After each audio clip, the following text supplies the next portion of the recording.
Foundations of Amateur Radio. The art of amateur radio is a globe-spanning activity held together by radio waves and the promise of a community with a shared uncommon interest. The strength of a community depends entirely on the members of that community. Without the efforts of each individual amateur, our worldwide license to experiment is doomed. You might ask yourself what part you have to play in this.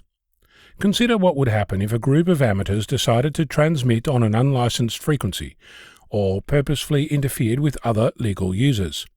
It's obvious that the regulatory response to such illegal activities would be swift, and, left unchecked, it would spark the end of our hobby. What prevents that from happening is our common purpose, our common interests, our willingness to address such behaviour, or said in another way, our community standards. It's a thing that keeps us talking, sharing, learning, experimenting, and having fun along the way. I've been told many times that I shouldn't expect all amateurs to be friends, but consider for a moment the sheer diversity of our community. For starters, we're scattered around the planet.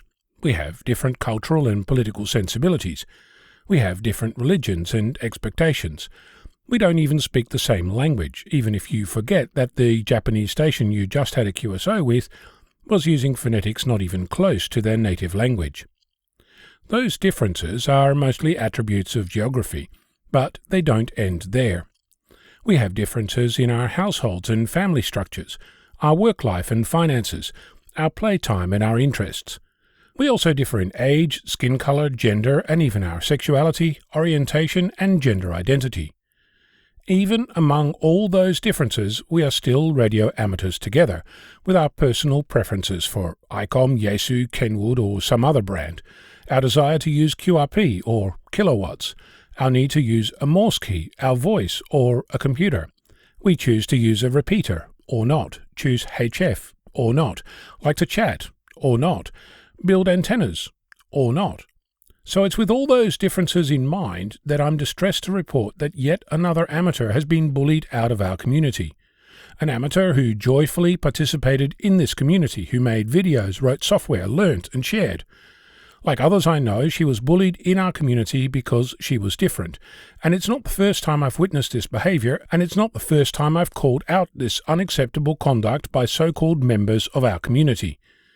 Different? How, you ask? Does it really matter, or are you asking to determine if there is a valid reason for making her feel uncomfortable? To be clear, our community is a welcoming environment, filled with hope and joy, but there is a small, rotten element in our midst that we need to rip out root and branch, much like we would if it was deliberate HF interference. You might think that given that this abuse exists on Reddit, YouTube, Twitter, Facebook, QRZ, email, telephone, letterbox, in clubs and on air, that it's a majority experience. That's not the case. The same individuals harass fellow amateurs across multiple platforms as entertainment, causing untold harm to their victims. The standard you walk past is the standard you accept. It's not just up to victims of bullying and harassment in a community to speak out.